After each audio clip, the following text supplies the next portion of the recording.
Gelecekte göz karaş деген maseleni kimdin gözü menen karayбыз gelecekte?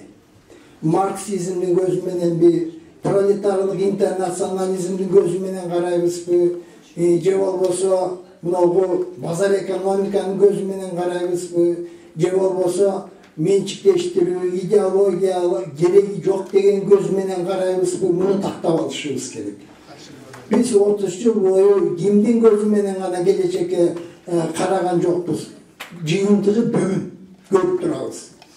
Ошол жеке менчик киргизиш керек, базар экономикасы жыргатат деп отуруп, мына 30 жыл жоготтук. 30 жыл жоготтук. Демек, биринчи ушуну чечип алсак, кандай көз караш менен биз келечекти карайбыз? Кимдин көз карашы менен? Ушуга байланыштуу bir маселени мен толуктап коеюн айтып.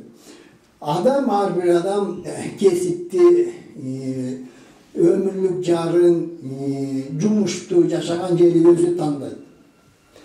Динди дагы өзү тандайт. А бирок ошол адам бул дүйнөгө Кытай болуп келеби, Кыргыз болуп келеби, же немис болуп келеби, бул жараткандын тандоосу. Алла Тааланын дейсиңерби, Кудайдын дейсиңерби, бул тандоонун маңызы терең. Анын маңызын мен мындай деп түшүнөм.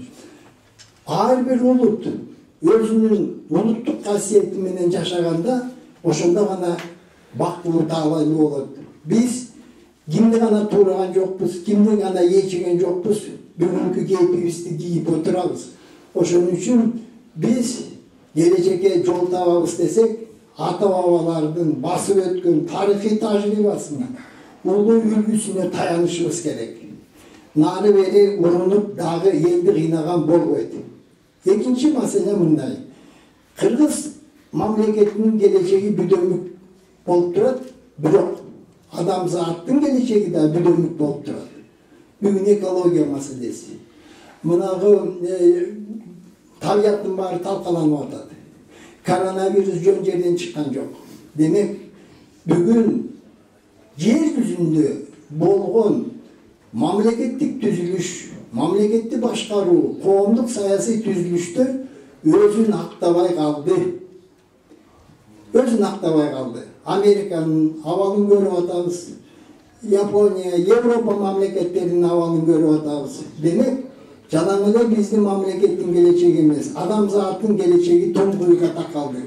Ушудан кантип чыкса болот деп кошо ойлонуп, муну курултайга демилгелүү топ конкреттүү сунуштарын берсе, кеңешип, талашып, тартышып, бир ай даярданып, анан кийин жалпы элдин таразасына коймоюнча, жалпы эл катышмайынча, анан тегерек стол же болбосо ак үйдүн, көк үйдүн чечими бүгүн ишке ашпайт. Эл колдогондо гана ашат. Мына ушул сунушу менен мен сөзүмдү чектейм. Рахмат, көрүп турганыңызга.